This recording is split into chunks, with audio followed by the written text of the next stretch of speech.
Operations Excellence webinar series, which is sponsored by Black Hills IP and the SLW Institute. Black Hills IP is an accurate, efficient, and cost-effective U.S.-based IP docketing and paralegal service provider. The SLW Institute is an educational group created by the Schwegman Lundberg Wissner firm, which aims to provide insightful and useful information to the IP community. For this webinar series, we've pulled together patent operations experts and managers from the Schwegman firm, Black Hills IP, and their respective clients and customers to help educate on best practices for processing and managing the U.S. prosecution process. The Operations Excellence webinar series is free. To register for future webinars, go to the tab for educational resources on the Black Hills IP website, which is www.blackhillsip.com. The webinar that we're presenting today is on best practices and processes for managing post-grant procedures. We've changed the scope slightly. We're still covering certificates of correction, but in addition, we've added the general proofreading process, certificates of correction, PTAs, patent expiration dates, maintenance fees. So there's a number of things for post-grant operations procedures that we'll be touching on today, in addition to the certificate of correction process. We've allowed time for questions at the end of the webinar. You can submit questions using the question box on the right-hand side of your browser window. You can submit a question at any point in time, but I'm going to hold those in a queue until the end of the presentation, and then we'll go through them and present them to the speakers. Before we get started, I want to make sure that the audience is aware of a resource that we have available for you. It's available through LinkedIn. We have a LinkedIn group called the Docketing Excellence Group, and we're hoping that this group will become a community where the docketers and IP practice professionals can pose questions and interact with people who may have similar questions or similar experiences to you. And in fact, on this LinkedIn group just last week, somebody had asked if law firms were typically calculating expiration dates or not. I thought that was a great question. We rolled that into this webinar, and we're going to do a poll on it just to find out, what is the general practice? Do law firms typically calculate expiration dates or not? Are people doing that or not? So anyway, that's a forum that I wanted everybody to be aware of that's available out there. Anyway, today the presenters are myself, Linnea Fredrickson, and Peter Ribofoni. I am Ann McCracken, the president of Black Hills IP. I'm a patent attorney with 20 years experience in patent prosecution. I was a partner at the Schwegman firm for 10 years, and I was also a full-time law professor and directed the patent prosecution program at Franklin Pierce Law Center. With me today, I have Peter and Linnea. Peter, can you tell the audience about yourself? Yeah, thank you, Ann. My name is Peter Ribofoni. I'm the manager of legal operations at the Schwegman firm here in Minneapolis. I've been with the firm for 15 years, and prior to joining the Schwegman firm, I worked at the Dorsey & Whitney firm and Blacklow & Graham in Seattle. I'm Linnea Fredrickson. Currently, I am the legal process assistant, and I've been with Schwegman for 12 years. I assist with the creation and implementation of process and procedure, as well as training here at Schwegman. Thank you, Linnea and Peter, for joining us, and you've prepared some great materials for the audience today. As I mentioned, we're going to cover a little bit more than the original scope of just certificates of correction. So the topics for today's program will be proofreading issued patents, the certificate of corrections and certificate of correction process, and then verifying patent term adjustments, determining patent expiration dates, and finally maintenance fees. For several of these topics, I'm going to ask some polls because what I see in my experience is it really varies from organization to organization on all of these post-grant things, whether the organization does it or not. For example, there's some organizations that don't proofread their patents at all. There's some that proofread everything. There's some that use an outside vendor to do it.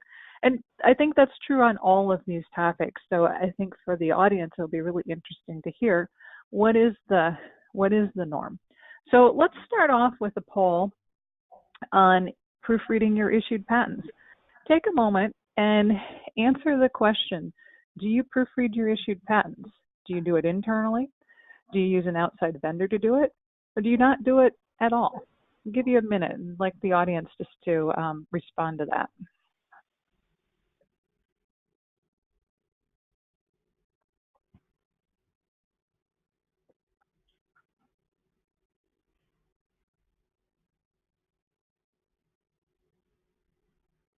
So just a few more seconds here. If you haven't answered the poll, please put in your answer.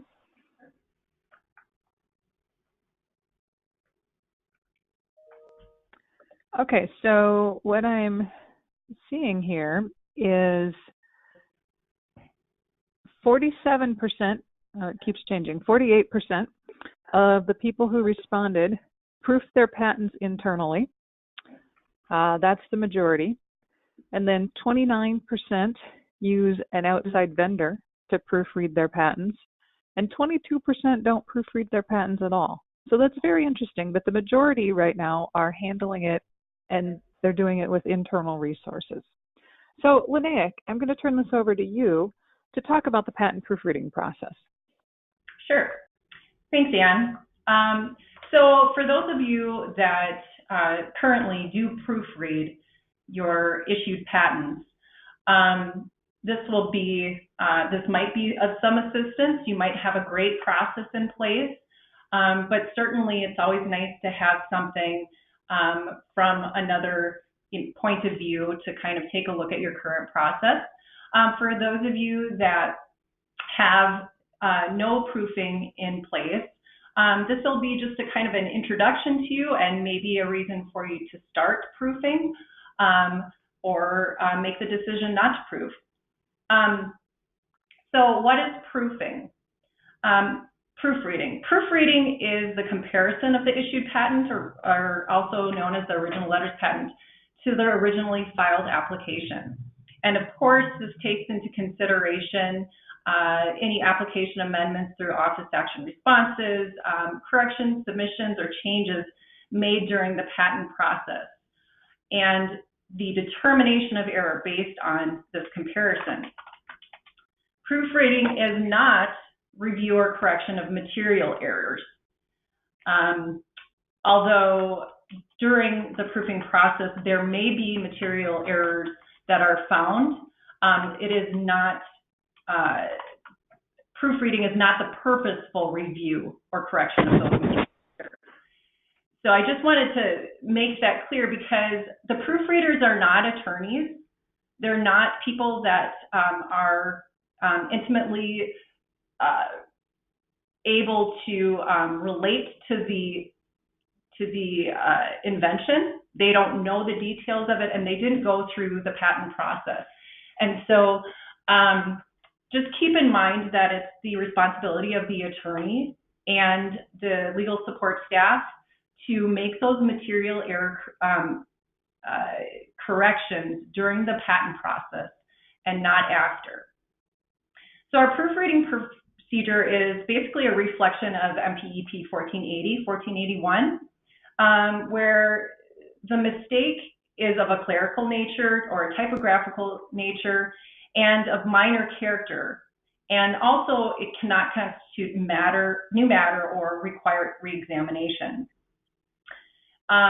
I just wanted to mention too that not all of the errors can be resolved by filing a certificate of correction.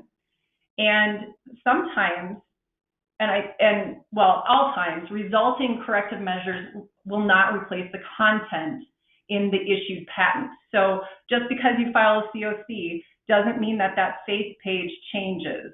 That's there for good.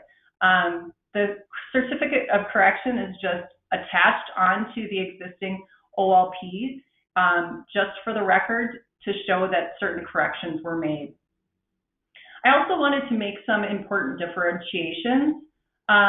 There are differences in, for example, errors in applicant or assignee name, unless they're of clerical or typographical nature, for instance, if they're ownership or applicant issues, that cannot be changed or fixed with a certificate of correction. Likewise, if there's an error in the inventor name, if it is not of clerical or typographical nature, there may be other ways of changing, or I should say correcting those issues, but it may not be the certificate of correction. So also, that error may not be correct. You may not be able to correct it at that point. So again, making sure that those errors are reviewed and corrected prior to patent is the best way of going about taking care of these errors. So what's considered an error, or what's considered an error in the proofreading process?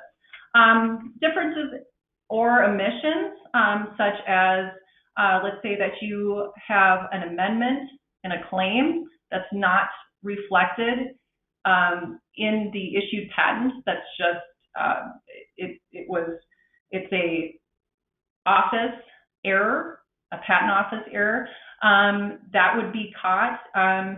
Any other corrections or submissions made during the patent process and not reflected in the issued application.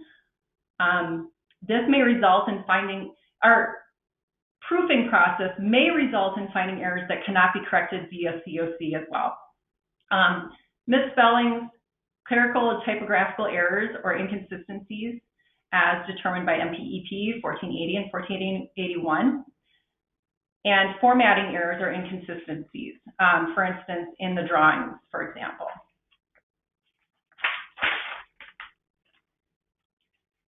So I'd like to give you kind of a glimpse of our timeline and both our tracking and procedure for proofing. So proofing procedures are outlined and instructions are requested from the client upon client intake. We find that having a number of conversations upon client intake is important because you may not always have the opportunity to have that conversation again. And certainly you don't want to wait till the last minute to have these conversations. So we do request client instructions, and those instructions are stored, if they have them, in our electronic filing system and can be viewed from any client-specific matter in our INFIP. Currently, it's SLW policy to proof the face page, claims, abstract, and the figure. And I say figure meaning the figure on the face page of the patent. However, we do honor client preferences. They may just want us to proof the face page or the face page and claims, or they may want us to proof the entire patent. Fees for proofing services are customized to account for this, of course. So there's no timeline or deadline for filing a certificate of correction. With that said, if a different document is required to fix an error, there may be a deadline. Further, if the issued patent is involved in any future litigation, an error may result in unfavorable results. So I have an example for you. There's a HW Tech LC versus Overstock Inc. Basically what happened is there was an error in the patent. The error was an error by the PTO. This error was corrected. However, it wasn't corrected before the suit was brought. And so HW Tech lost the judgment. Basically, what I'm trying to say is that proofing of the patent should be done in a timely manner to allow for unforeseen deadlines and consequences. Tracking procedure. How do we track receipt of the original letters patent and proofread actions? So upon receipt of the OLP, a soft docket deadline is set for processing and review by legal support staff within 10 days of patent office mailing date. We do have a checklist for our legal staff. Part of that checklist is verification it's a basic verification of the title, application number, filing date, inventor information, and applicant assignee listing, comparing the issued patent to the application file history. This is not an entire proofing of the OLP. We leave that for the proofing process. A proofread activity is then docketed and set for proofing completion 1 month following the mail date of the original letters patent. We do use a third party to proof our patents, and so we provide a report listing the OLPs received each week to our third party. And in cases, and as we've seen in the poll, there are some people that do not use third parties. So in cases where there is no third party, it may be helpful to provide this type of list to your legal staff so that they're aware of incoming original letters patents so they can start that proofing as soon as possible. The issued patent is proofread 1 month following the mail date of the original letters patent, as I said. And when it's proofread, we provide a checklist for our proofers. The checklist includes and may be dependent on client proofing instructions, the phase page, so applicant assignee name and address compared to the most currently filed application data sheets, and filed issue fee payment form for the assignee. They also review references on the phase page or pages and the INID code information. And so just to specify that, the INID code information, it's an acronym for Internationally Agreed Numbers for the Identification of Biographical Data. So basically the phase page or phase pages has this information, and each piece of information has a related number. Number two, the second part of the proofing procedure may also include the specification, does include the claims and abstract and figures. So we either proof per SLW procedure or proof per client procedure. We compare this information on the patent to the pair image file wrapper. We also do a spell check and review for clerical and typographical errors. We then provide, our proofers then provide a proofing package. So the proofing package includes a proofing form, and that identifies all of the errors that were realized during the proofing process. It also includes a marked up issued patent, so a visual of the errors, and then a completed request for certificate of correction for attorney review and subsequent signature if they choose. Upon receipt of instructions, the legal support staff will file the COC or the applicable corrective document. So it's really important to loop the attorney back into this process after these things are done so that they can review the proofing form to determine how to correct the errors. Also, they're going to have to sign the certificate of correction in order for it to be filed. A soft docket date is then set for 3 months from the issue date for legal support staff to ensure filing of the certificate of correction. So it's kind of hard when there are not solid docket dates to keep track of, just to make sure that these things are reviewed and that they're done. And so we do use soft docket dates to make sure that everybody or that the responsible parties are making sure that these things are filed. If a COC is not requested, the docket date is completed, and then we do provide instructions within that activity so that if it's closed and someone has a question about why it's closed, that we know that we've received attorney instructions and the date those were received. A checklist is provided for processing. Those checklist items include when the documents are returned, they just confirm that the attorney has signed where required, signature and date by the legal support staff of the mail certification. We e-file if possible, and then we do update our system to reflect that it's been filed. Of course, report to the client, and we do a secondary soft docket of a COC received date, so that we know that we should be expecting a COC, and if we do not, then we know that we need to call the patent office. Upon filing the COC, a follow-up docket date is set for 6 months for legal support staff to ensure processing and receipt of the certificate of correction. The checklist is provided. We verify that the COC has been uploaded.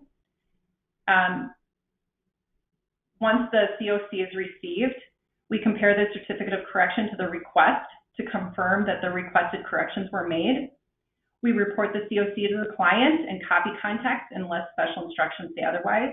And then, of course, if all of this is done internally and the original letters patent is also stored internally, for those of you where that's the case, then you just attach the COC to the OLP as received. So a recap of the proofing and COC filing procedure. Get instructions from the client before it's actually time to proof. So retain instructions from the client for proofing. Set soft docket deadlines to ensure timely filing, accountability, and streamline the process. Provide checklists to ensure accuracy and consistency. Keep the attorney in the loop regarding decisions and review of legal documents, and for the realization of possible material errors and items needing expertise and other methods of correction, and follow up on those filed corrective documents and content by legal support staff. And that's it for me. Peter? Thank you very much, Linnea. Actually, before we go to Peter, Peter's going to talk about patent term adjustments next, and I'd like to do a poll on that as well, because that's another one where, certainly in my experience, it seems to vary particularly by technology area, whether or not you verify patent term adjustments, and then even from organization to organization. So there should be a polling box on your screen now. Please take a minute to indicate whether you verify PTAs internally or not, or use an outside vendor to do it. We'll give everybody a minute here to respond.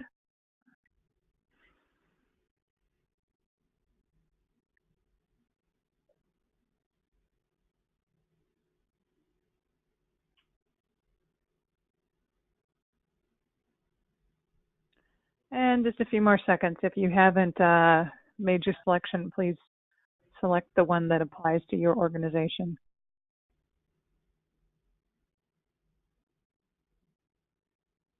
Okay, we'll go ahead and close the poll. So it's about an even split between people who do it internally and people who don't do this at all. 44% of the audience said they verify PTAs and they do it with their internal resources.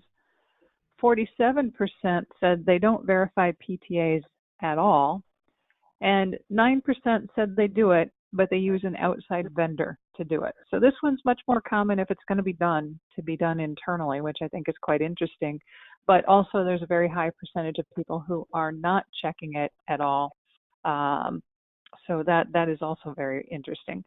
Peter, can you talk about the process for verifying PTAs? Yeah, thanks, Anne. I'd be glad to. So in addition to proofing your patent spec, abstract claims, etc., at the time of issuance, a lot of firms or companies will want to verify the PTA amount or patent term adjustment amount allocated by the USPTO.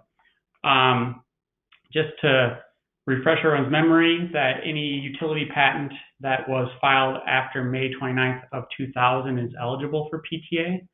PTA is the number of additional days that'll be tacked on to the end of the patent term beyond the initial 20 years from filing that a utility typically will get. The USPTO uses an automated computer program to calculate PTA based on the file wrapper or transaction history. And the PTA amount can be found in several places. Firstly, in the issue notification that you receive when the issue date is set. It'll also be available in PAIR under the Patent Term Adjustments tab and on the cover of the original letters patent. There is a deadline, unlike COCs, for correcting PTA amounts or requesting reconsideration of the PTA amount that the PTO has given you. And that is 2 months from the date of issuance without fees, and then up to 5 months of extensions of time thereafter. So after 7 months from issuance, you can no longer petition to correct the PTA.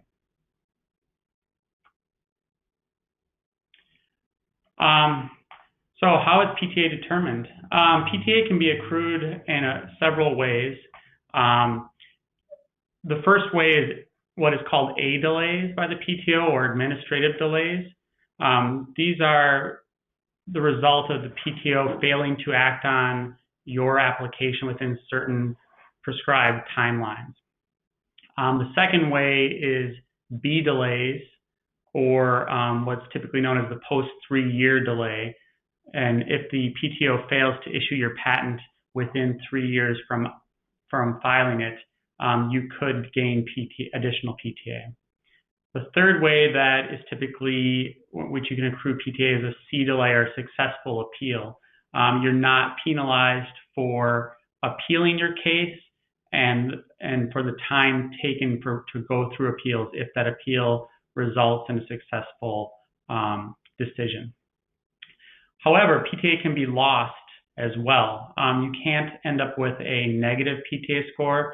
So at the worst case scenario, you get 0 days of PTA. However, some of your A, B, and C delays that you gain from the patent office could be lost due to applicant delays in responding to office actions or communications from the PTO.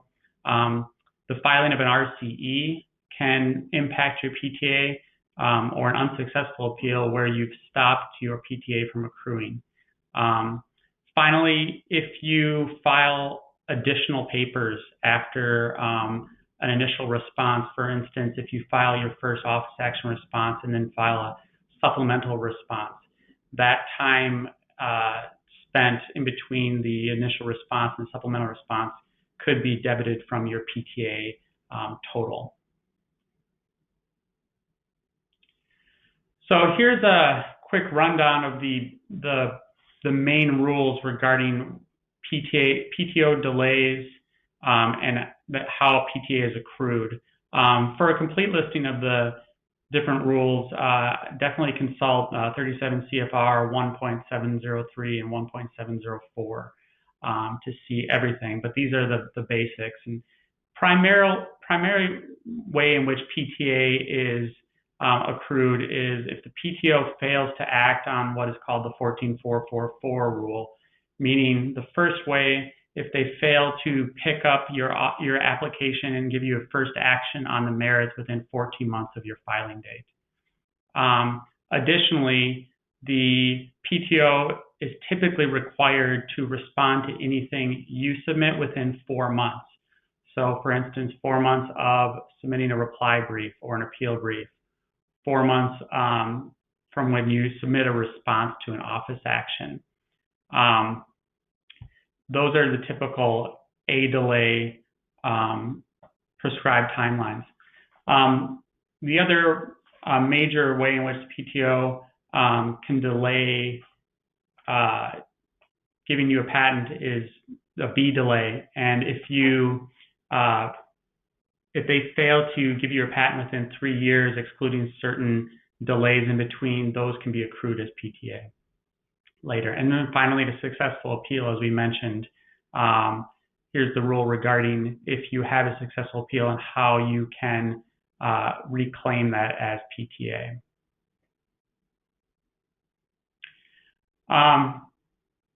on the flip side, here are some rules regarding when you lose PTA.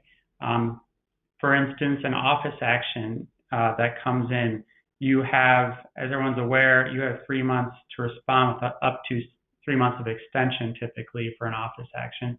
However, with regards to PTA, if you file in your 4th month, you will be losing PTA for the time in between that 3-month deadline and when you file your response.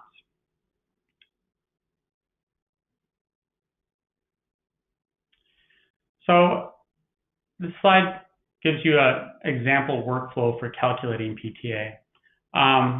And based on what we do, initially is docketing to verify the PTA independently of what the PTO has provided you as a number.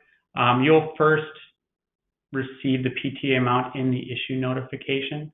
That's a good time to also docket a soft date for verifying the PTA amount. Additionally, having dedicated teams that handle that PTA verification is very helpful.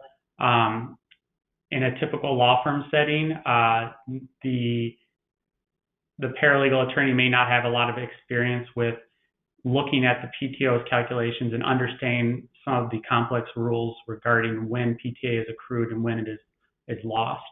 So having a dedicated team is really helpful for going in prior to that issue date and verifying the PTO's numbers.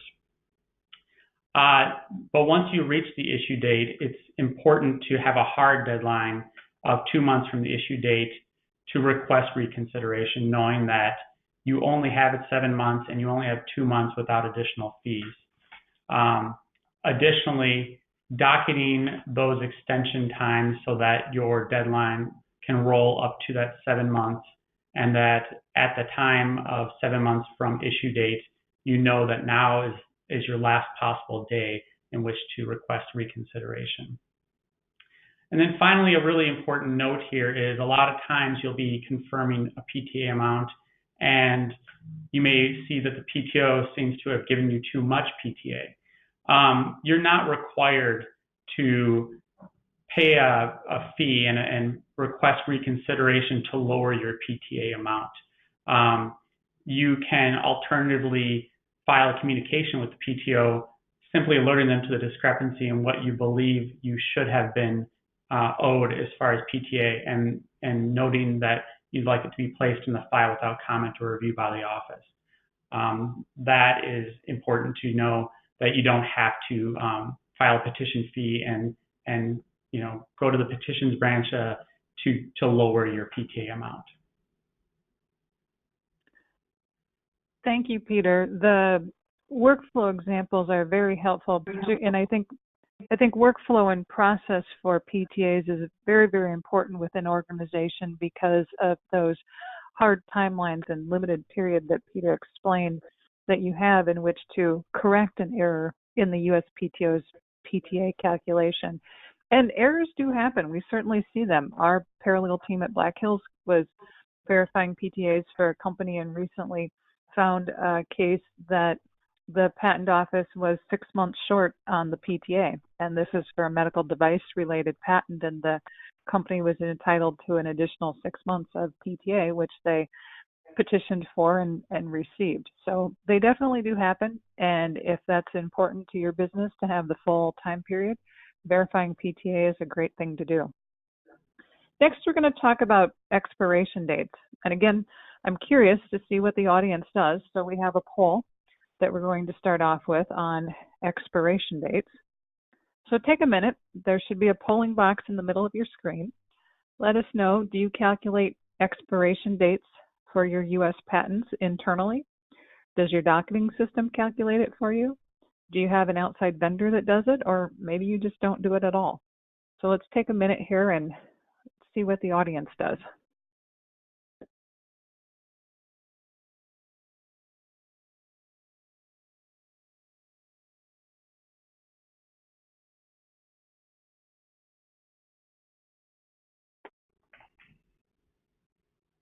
Okay, just a couple more seconds. If you haven't answered, please answer.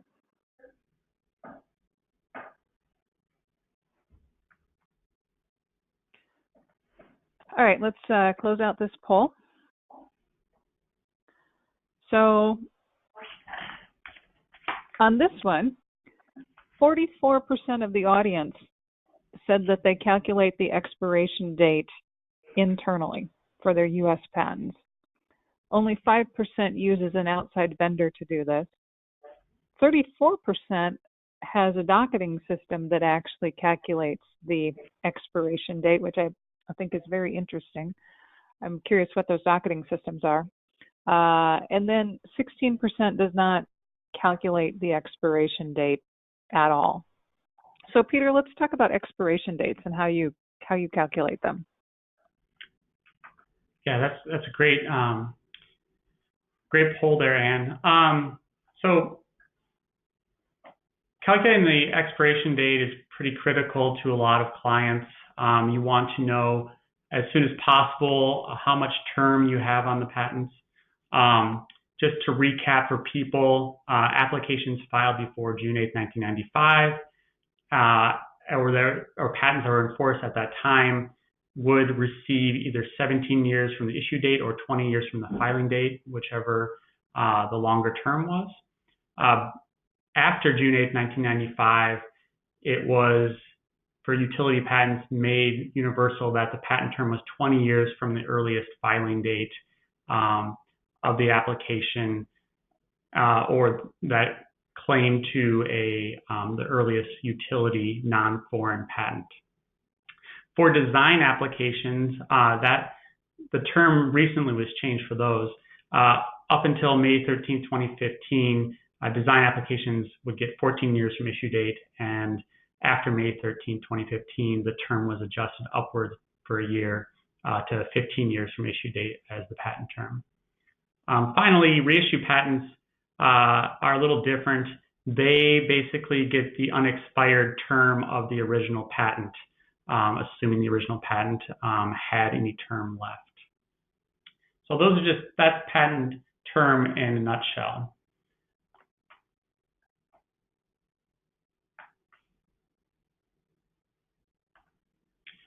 Some additional facts that impact patent expiration that we should note really quickly. As we talked about before, PTA is tagged on to the end of that 20-year term for a utility patent. Design applications don't receive PTA. Additionally, a patentee can apply for what's called a patent term extension for delays at federal agencies. The classic example would be something seeking FDA approval, and it languishes in FDA approval for a number of years. They can apply for patent term extension, and the patent term extension can be tagged on to not just the end of the PTA, beyond that as well. So you could get 20 years from your filing date or your earliest effective filing date plus PTA plus PTE. So those they don't cancel one another out. Additionally, a termless claimer filed in your patent can impact your expiration date. And this is where it gets much trickier to calculate your patent term. If there's a termless claimer in your patent tying your term to an earlier patent, which, in worst case scenario, is also tied to another patent by a termless claimer, it can be sort of a difficult date then to track down. And then finally, patent term is always with the caveat that if you fail to pay the maintenance fees, your term will not extend its full 20 years plus PTA. So, for example, here is a typical patent expiration calculation. Now, you, as an organization, you can determine your patent term at the time the patent's issuing. We typically will do this in conjunction with also confirming the PTA amount. It seems like a good time to determine it. So in the below example, I've pulled some data from PAIR. The continuity data, and shown in the left cell, shows that the case is a national stage application from a PCT. which itself claimed priority to a provisional application. However, for the purposes of calculating patent term and the expiration date, the filing of the PCT is the earliest effective filing date. When you look at the earliest filing date, it is excluding provisional application filings that are earlier or a foreign utility that's earlier. So your earliest filing is typically the first U.S. utility filing date or the PCT filing date if that was leading to a national stage entry. Additionally, you take the PTA amount in days into account. If any PTE extensions are available, those also need to be factored in.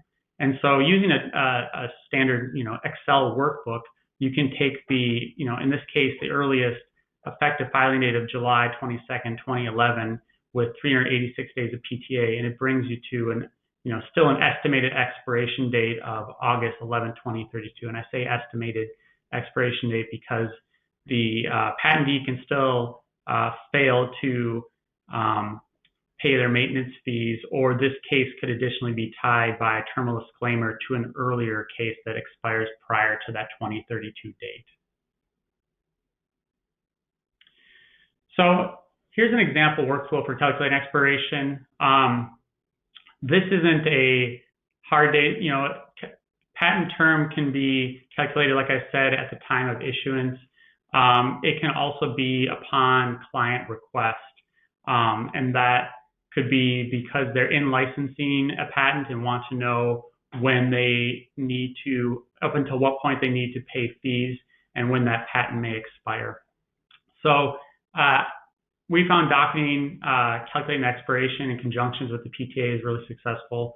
Once again, kind of like with PTA, having a dedicated team or attorney paralegals that specialize in knowing the rules that impact patent term is very helpful. And then, making sure to have that team review any continuity data, PTA amounts, terminal disclaimer records, image file wrappers, and any FDA delays also will impact that expiration date. And then finally, it's a good practice to update those expiration dates as those maintenance fees are paid or not paid. If you have a client that wants an accurate deadline or date for when their entire portfolio of patents expires. Well, and Peter, that's a good lead into the next topic, which is U.S. maintenance fees and annuities and handling those. So let's do one final poll before we end up the program and talk about the last topic, and that is on maintenance fees. So please take a few seconds to answer whether you pay maintenance fees internally or you use an outside vendor to pay them, or if you're a company, you may have your law firm coordinate the payments.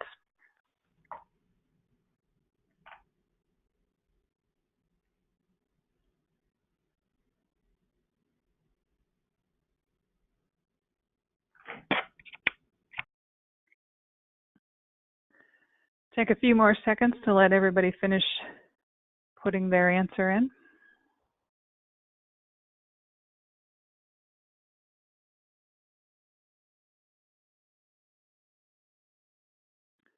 All right, let's wrap up the poll.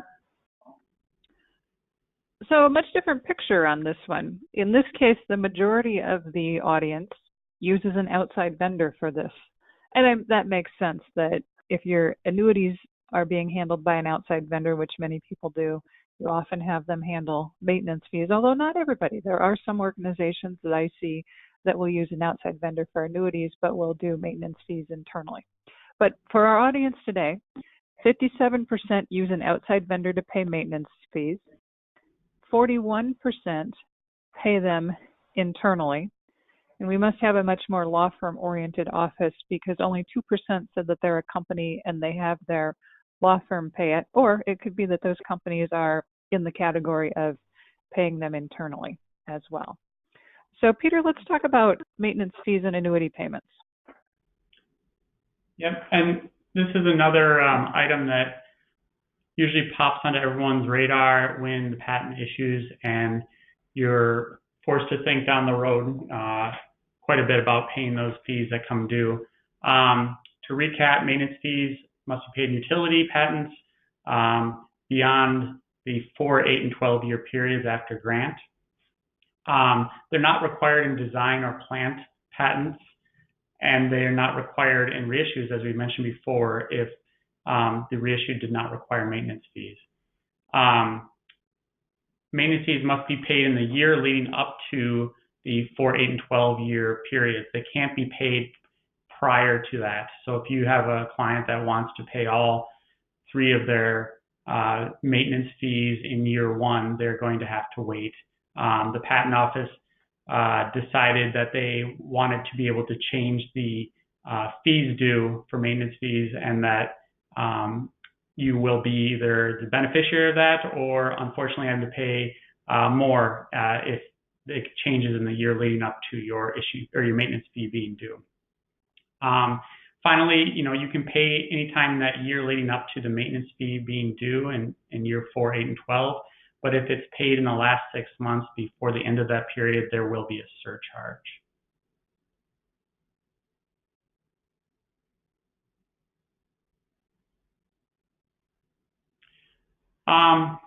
As Ann mentioned, a lot of firms and corporations utilize a third-party payer, and our poll was really helpful for seeing that maybe close to 60% use outside vendors for doing that. In order to, a best practice, I think, anyone can pay a maintenance fee. It doesn't have to be an attorney associated with that case. But a best practice is to have the payer establish a customer number before the PTO so that any correspondence regarding that maintenance fee being due or non-payment of the maintenance fee is sent to the payer directly versus being sent to a correspondence address for maybe perhaps a law firm that prosecuted the application but isn't responsible for the maintenance fee payment. A best practice would also be to establish that fee address, and with that USPTO customer number at the time the issue fee is paid. If you know who's going to be handling those payments of maintenance fees and you have a customer number for them at that point, it's good just to change it so that all future correspondence on the patent goes to the fee address who is going to be handling payment. Additionally, it's helpful to, in addition to docketing those maintenance fees, to docket verification of the entity size. That'll impact the fees you're paying on the maintenance fee.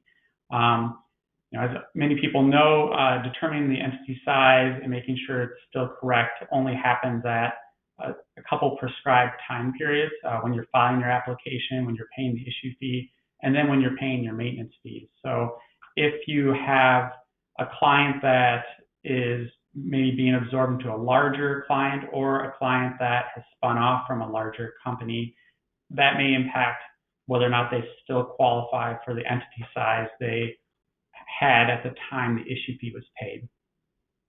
Then finally, notification of loss of small entity status or micro entity status needs to be filed at the time of paying the maintenance fees or prior to.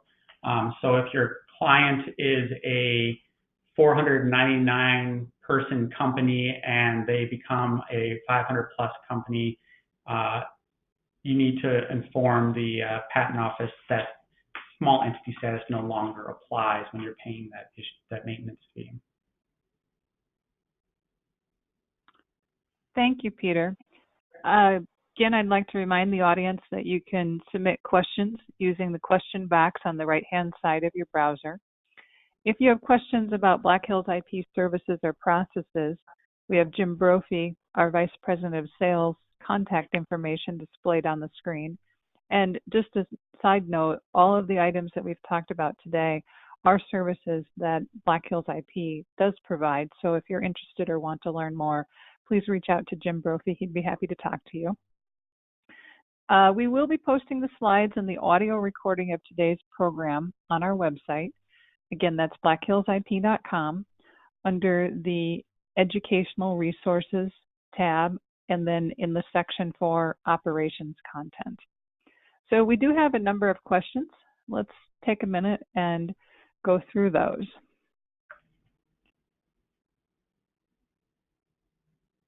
The first one says, during filing of the original application, we had a table in the specification that lost its formatting, which resulted in jumbled words in a paragraph where it should have been. How can we include the correctly formatted table on the COC request form? Linnea, have you had to deal with that before? I'm trying to remember if I've had an issue like that before. I haven't seen something exactly like that.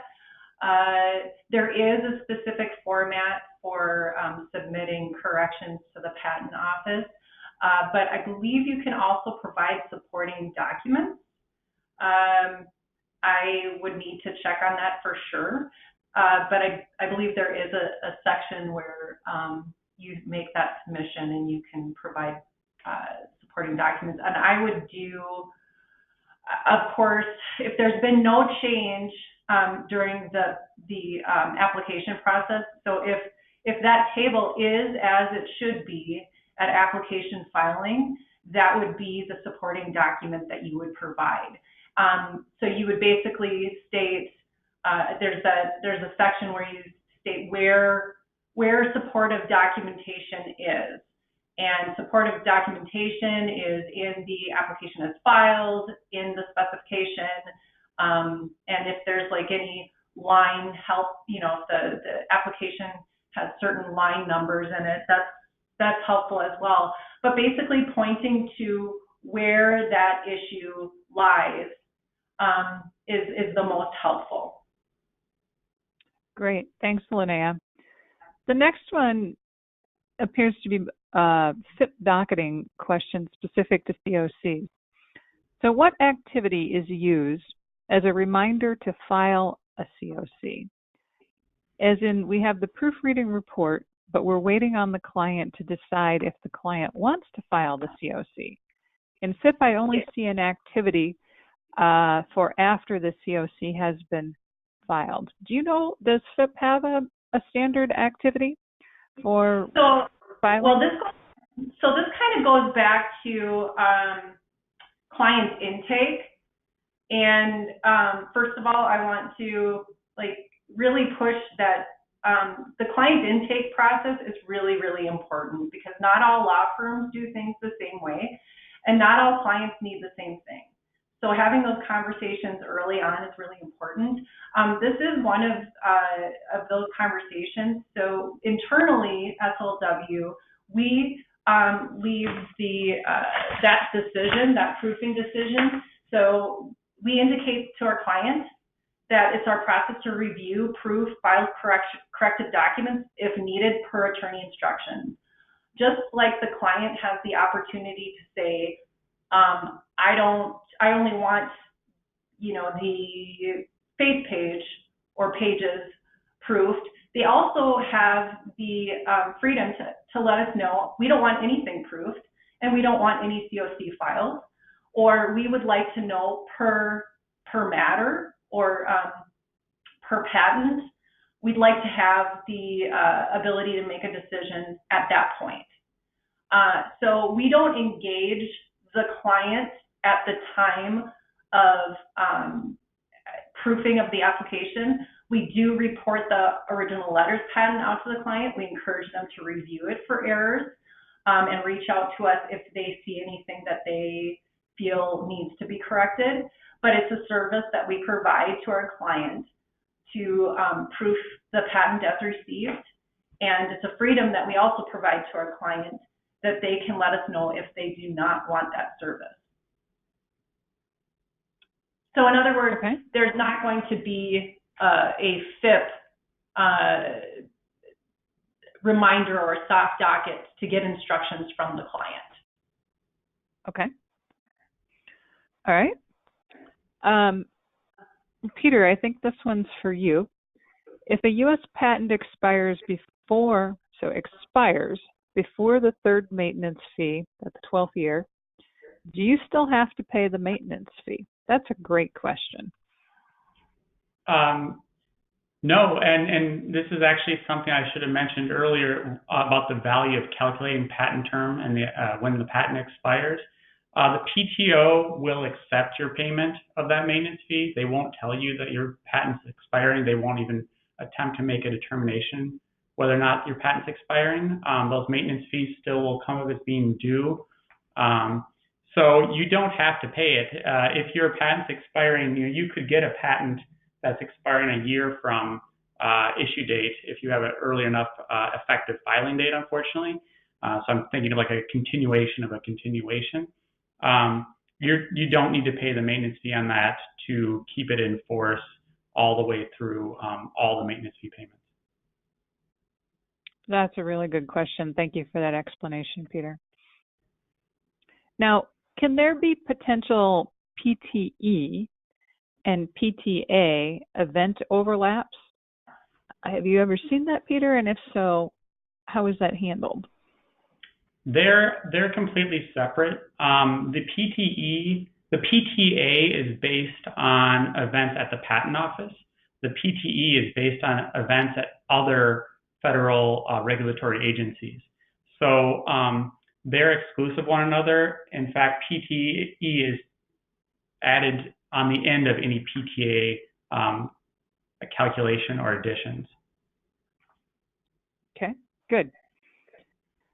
All right, here's another tricky one. Relates to patent expiration again. For 371 applications, which date do you use as an earliest filing date to calculate the patent expiration? The PCT filing date or the local filing date that shows up on the filing receipt? So in that case, that would be the PCT filing date.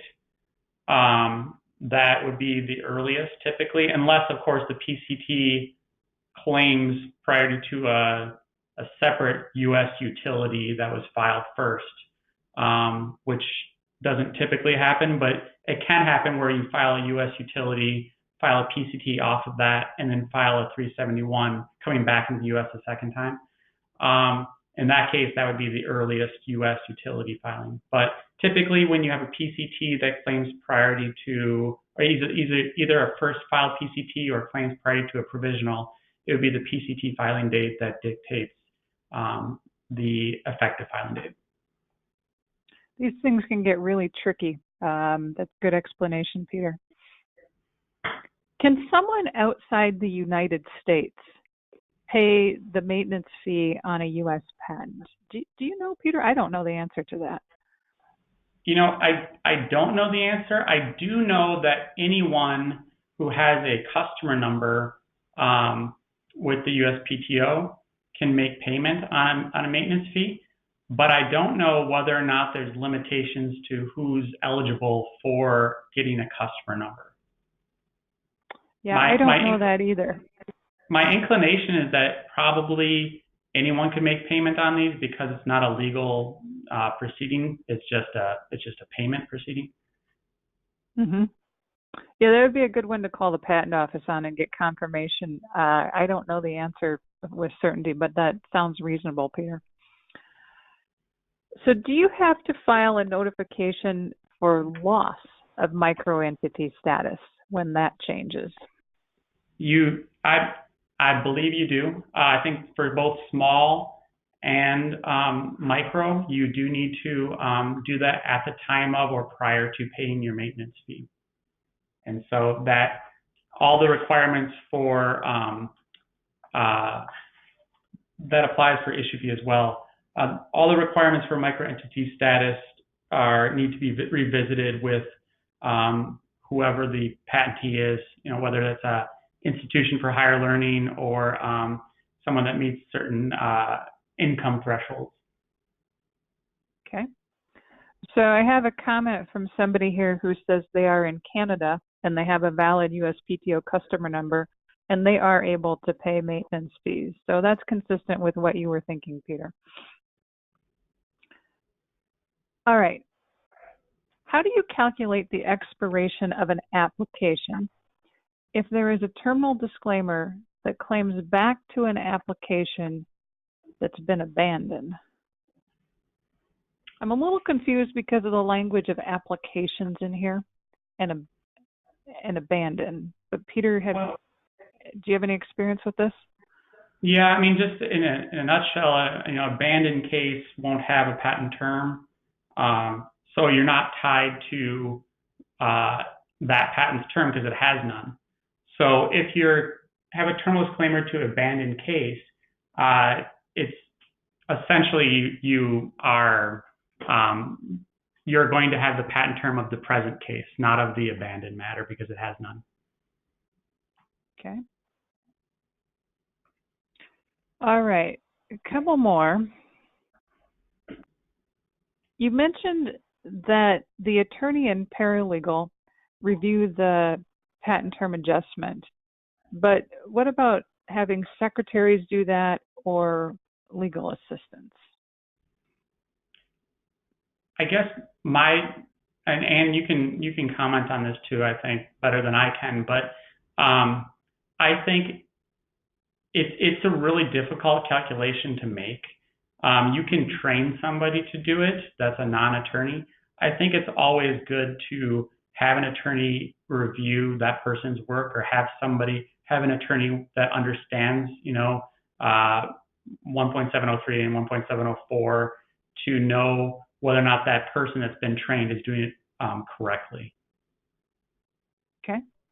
Yeah, and another comment that I'd add to that is every organization has different responsibilities with different roles, and also different titles for different roles. So it really comes down to, like you said, Peter, somebody who has the understanding of the rules, who can really apply that to these fairly complicated calculations, whatever role that is in your organization. And we have a number of experienced people that have perform these calculations, but there are some that have a file history that would include A delays, B delays, C delays, applicant delays, and all of them are overlapping one another. It can be really difficult, and it's good to have people that can collaborate on that. So I guess I'd say it's best not to have one person to have all that knowledge either. Okay. Here's another one I like. If you find someone else has paid a maintenance fee on your patent, do you go ahead and pay it or not? That's a great question. I guess I don't know, and this is a good question for you. I'd say that if it was our firm, I'm guessing we would pay it a second time, because those people may realize that they didn't mean to pay it and request a refund. And then you may not have a maintenance fee in force. Yeah, it seems silly, but I think you should be conservative and make the payment just to be careful. Let's see. I have another person who's pointed out, and I just want to share with the audience that there is a patent term calculator available on the USPTO's website that can be a handy tool. And Peter, I don't know if you're familiar with that, if you've used it at all, if it covers complex situations or just basic ones, but it looks like it's under the laws and regulations section under the USPTO's website. That's a really handy tool. Once we get into it, does not factor in terminal disclaimers and not other agency delays. Okay, good. So that's a great resource. Thank you. Well, we've gone pretty far with this. We've had a lot of great questions and a lot of great material from Peter and Linnea. Thank you very much.